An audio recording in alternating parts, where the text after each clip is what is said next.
Occasion ఏదైనా location ఎక్కడైనా తెలుగువారి వేడుక అంటే ఆలివ్ మిఠాయి ఉండాల్సిందే.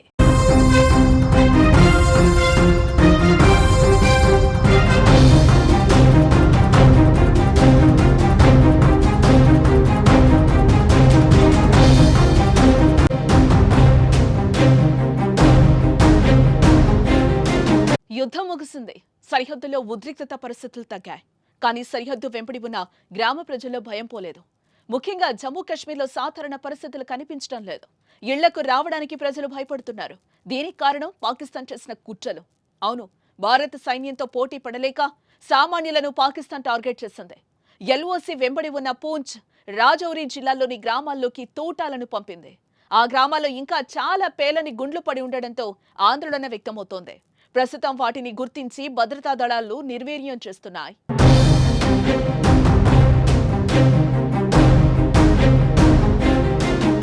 పహల్గామ్ ఉగ్రదాడికి ప్రతీకారంగా భారత్ ఆపరేషన్ సింధూర్ పేరుతో పాక్లోకి ఉగ్ర స్థావరాలపై దాడి చేసింది. 100 మంది ఉగ్రవాదులను మట్టుబెట్టింది. భారత్ దెబ్బకు తట్టుకోలేకపోయిన పాకిస్తాన్ సరిహద్దుల్లో కాల్పుల విరమణ ఒప్పందానికి తూట్లు పొడుస్తూ నిత్యం కాల్పులు జరిపింది. భారత్ ఆ దేశంలోని సైనిక స్థావరాలు, క్షిపణి వ్యవస్థ, పోర్టులు, ఎయిర్ బేస్లను లక్ష్యంగా చేసుకుని దాడులు చేస్తే పాకిస్తాన్ మాత్రం అమాయక ప్రజల ఇళ్లపై బాంబులు వేసింది. జమ్మూ కాశ్మీర్, రాజస్థాన్, పంజాబ్, హర్యానా సరిహద్దు ప్రాంతాల్లో దాడులకు ఉపక్రమించింది. అయితే భారత సైన్యం వాటిని సమర్థవంతంగా తిప్పికొట్టింది. కానీ పాక్ జరిపిన కాల్పుల్లో సుమారు 22 మంది మరణించారు. 50 మంది దాకా గాయపడ్డారు. ఎక్కువగా పూంచ్ జిల్లాలో మరణాలు సంభవించాయి. అనేక ఇళ్లు, భవనాలు దెబ్బతిన్నాయి. అయితే పాకిస్తాన్ మాత్రం తాము ప్రజలపై దాడి చేయలేదని వాదించింది. ఇప్పుడు ఆ దేశం చేసిన దాడులకు సాక్ష్యాలుగా పేలని గుండ్లు కనిపిస్తున్నాయి.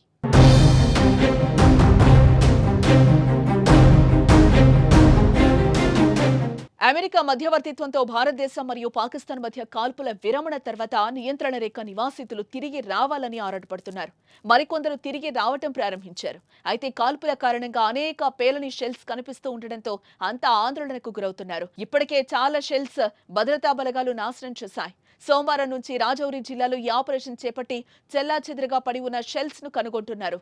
ఆపరేషన్ పూర్తయ్యే వరకు ఎవరూ గ్రామాలకు రావద్దని అధికారులు సూచిస్తున్నారు.